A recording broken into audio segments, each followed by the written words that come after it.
Hi అండి. ఎలా ఉన్నారు? అందరు బాగున్నారా? నేను చెప్పినా కదా మా ఆయనకి ఫిష్ అంటే మోస్ట్ ఫేవరెట్ అని. చికెన్ తీసుకురా మొగడా అంటే ఫిషే పట్టుకొని వచ్చిండు. అది ఈసారి కొత్తగా ఫుల్ ఫిష్ పట్టుకొచ్చిండు, పీసెస్ కాకుండా. ఫుల్ ఫిష్ మొత్తం నేను చేయబోతున్నాను ఈరోజు. దాంట్లోకి కారపొడి, ఉప్పు, పసుపు, అల్లం వెల్లుల్లి పేస్టు, ఫిష్ మసాలా చెప్పాను కదా, నేను ఫిష్ మసాలా సపరేట్ చేసి పెట్టుకుంటానని.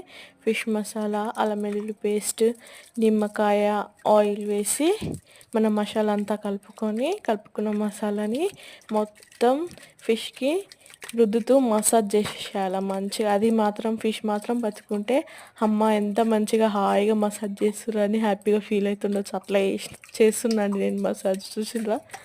మొత్తం మసాలాతోని మసాజ్ చేసేస్తున్నా. మనం ఏదైతే ఫిష్కి హోల్స్ పెట్టుకుంటామో, కట్స్ పెట్టుకుంటామో, ఆ కట్స్లలో కూడా మొత్తం మసాలా నింపేసేయాలి. చూసారా నేను ఏ విధంగా నింపుతున్నాను? అలాగా మొత్తం ఫిష్కి అన్ని విధాలుగా, అంటే చిన్న చిన్న పీసెస్ అయితే మనం ఈజీగా పెట్టేసుకోవచ్చు మసాలా. ఇది హోల్ ఫిష్ కదా, మళ్ళీ కట్స్ ఉంటే దాంట్లో కూడా పెట్టుకోవాలంటే కొంచెం మంచిగా చాలాసేపు మసాజ్ చేసుకుంటూ పెట్టుకోండి.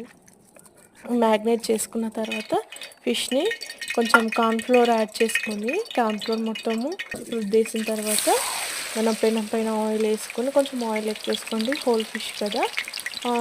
ఆయిల్ ఎక్కువ వేసుకొని మనము ఆయిల్ వేగిన తర్వాత ఫిష్ని దాంట్లో వేసి వేయించుకోవాలి. చూసారా ఎలానో? ఫుల్ ఫిష్ కదా అండి, పైన కొంచెము జాగ్రత్తగా వేసుకోండి, ఆయిల్ చిట్లిపోతుంది, మళ్ళీ చేతులు కాలిపోతుంది. ఓకేనా అండి? ఒక 2 స్పూన్స్ ఇంకో స్పూన్ కూడా హెల్ప్ తీసుకొని ఒక 2 స్పూన్స్ కూడా 2 సైడ్స్ మంచిగా కాల్చుకోండి. లోపల కూడా ఆయిల్ వేయండి. చూసారా ఎంత బాగా వేగిపోయిందో? దానిపైన కరివేపాకు కూడా ఇలా వేయించుకొని వేసుకుంటే సూపర్ ఉంటుందండి.